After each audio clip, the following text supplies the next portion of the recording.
I'm just absolutely taken aback. Putting it mildly, I'm appalled that Tynwald has allowed this to happen.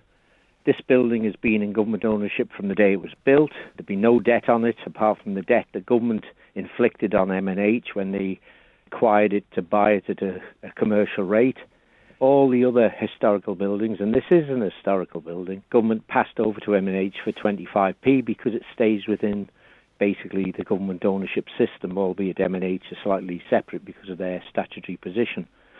And it's an opportunity that's now going to be lost, well, really, to do anything with it for value for the community and for the island and tourism, going to be lost for 100 years. It can be in private ownership. It will still look the same from the outside, but the opportunity to actually utilise it to reflect an important part of the island's history and our police force is just being lost. And we've had a record of this happening decades ago where government sold things off and then ended up buying them back at great expense. And it's just appalling, really. And what do you think it means for the town? Because obviously, like you said, you are losing a heritage building. What do you think that kind of means for the town and its future? The biggest problem we've got is that the present Tynwald and the present government has had no heritage policy. It doesn't have a strategy about its heritage. So therefore, when you come up with opportunities and things that you might take because they could benefit the community and importantly benefit tourism, because all these cruise ships they brag about coming in, which is great news, most of those people want to actually see our unique heritage, and they come and find it amazing when they come into the Castletown. They go into Peel and they see the castles and they see some of the buildings, but uniquely Castletown, because it was the former capital of the Isle of Man, has in fact more of a collection of buildings of heritage importance than anywhere else. And of course, if you look at the Market Square and Parliament Square and all down to the Quay and Maloo Street and Arby Street, those roads have not changed in over a couple of 100 years, and therefore, buildings have been altered, but the basic layouts are the same. The history is there for the same reason. And this police station is part of a collective of heritage buildings of importance to the Isle of Man. What really annoys me is that the actual cost of making this into a museum, I suspect, would have only cost, I think, well within £50,000 to invest to do it up as a museum. And I think I'm being over-generous on that figure, and is actually a quite small figure. Now, if we're willing to let buildings like this go, the worry is what next is going to go. And once they're lost, we never get them back. It'll be decades and decades if we ever get them back.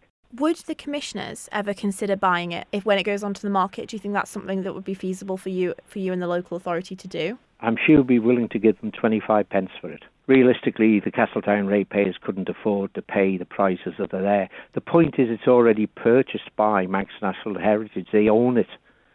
The irony is that if Manx National Heritage, we've got the same problem going on with the Nautical Museum that's just decaying parts of it because the government won't invest some capital funds into that to return the Peggy, is that M&H borrow their money from government, and government actually through the Treasury make money on the borrowings they give to M&H.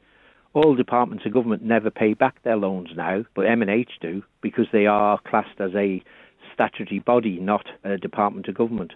So, in fact, it's an investment into the infrastructure, it's an investment to save buildings of importance, and it's an investment in reflecting our heritage, our Manx heritage, which is not the same as the UK heritage.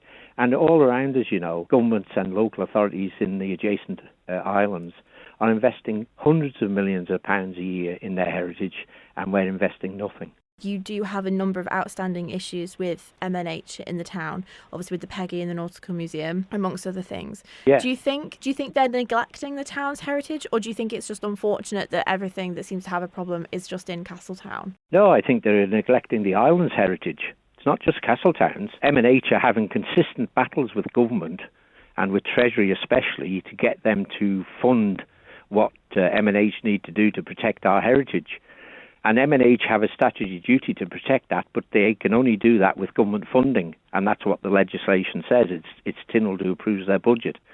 And they've had battles over Peel Castle, they've had battles over other areas. It's not just Castletown. This is an all-island matter that should be of concern to those who care about our being. In other words, where we've come from, what we're about, how we've developed, and how our past history can play a part in our future. And by investing in this sort of thing, this will help secure people coming to the island who want to visit heritage. If you look at the figures that have been done by bodies in the UK and elsewhere and in Europe, 80% of visitors go to heritage sites. In the Isle of Man, we keep neglecting our heritage, whether it be our railways, whether it be our buildings, whether it be some of our ancient areas. And it's just appalling. It can't carry on because we will lose important parts of our history. And once they're gone forever. Thank you for making it to the end of the Manx Radio newscast. You are obviously someone with exquisite taste. May I politely suggest you might want to subscribe to this and a wide range of Manx Radio podcasts at your favourite podcast provider so our best bits will magically appear on your smartphone. Thank you.